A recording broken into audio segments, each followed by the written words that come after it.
All right, everybody, open up your Bibles to the book of Mark.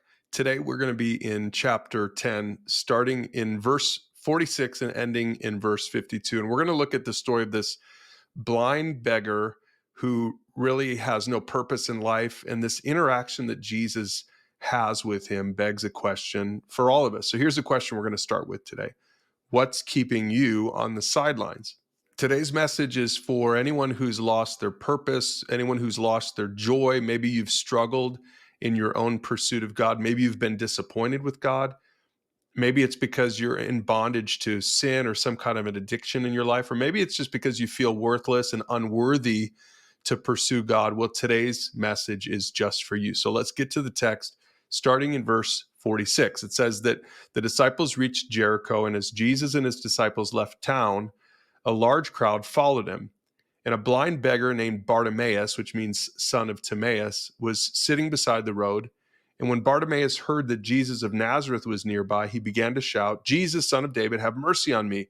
But many people in the crowd yelled at him, "Be quiet." But this only made him shout louder. He said, "Son of David, have mercy on me." Now, notice in this text that Bartimaeus is on the side of the road. That's why we're talking about being sidelined.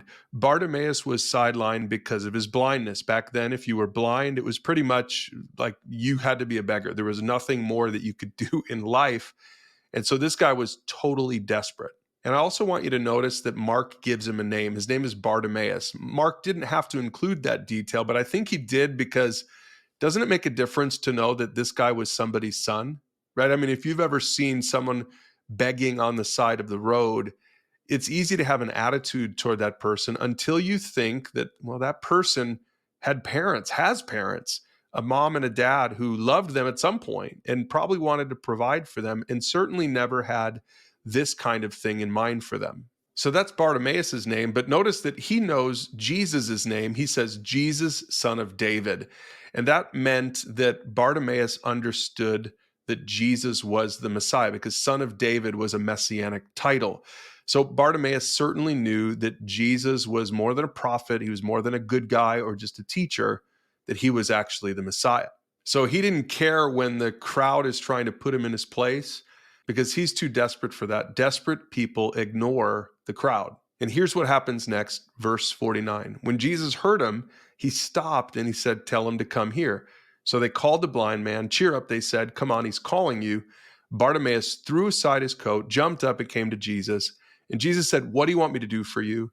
And he said, "My rabbi, I want to see." Now remember, Jesus was on his way to Jerusalem. I mean, he was a man on a mission, but notice that his mission wasn't so important that he didn't have time for somebody in need. So when Jesus heard Bartimaeus, he stopped for him because people matter to God. And you notice that he wants the crowd to know that as well. So he could have just gone directly to Bartimaeus, but instead he told the crowd to invite him over because he wanted to make sure the crowd got to see how much people matter to him. And look, Bartimaeus then threw aside his coat, which was probably a big deal for a blind guy. Would he be able to find it again? I'm sure if you were a blind guy, you'd keep your belongings pretty close to you. But possibly Bartimaeus knew what was about to happen, that Jesus was going to heal him. And look, Jesus asked the same question of Bartimaeus that he asked of James and John in last week's lesson. He said, "What do you want me to do for you?" Now, James and John said, "We want to sit at your right and at your left."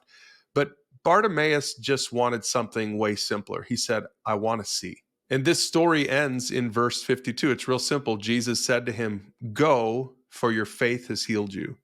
And instantly the man could see, and he followed Jesus down the road. Jesus heals Bartimaeus, but that was really only the beginning. Once he could see, you notice what happens here? He joins Jesus on the road to Jerusalem. So remember how we started this whole thing? That Bartimaeus is sidelined. He's on the side of the road. But now at the end of the story, he's joining Jesus walking down the road. So he gets in the game with Jesus. And so this brings us back to the question we asked at the beginning. What's keeping you on the sidelines? Maybe it's disappointment with God. Maybe it's bondage to sin. Maybe it's a feeling of worthlessness, but whatever it is, take a lesson from this blind beggar in Mark chapter 10 And be encouraged to know that Jesus sees you. He cares about you. He wants to get you in the game. He wants to invite you to follow him. And he offers that to anyone who's desperate enough to listen. And I want to end with the passage from another gospel, Matthew chapter 7. It says, Jesus speaking here, you can enter God's kingdom only through the narrow gate.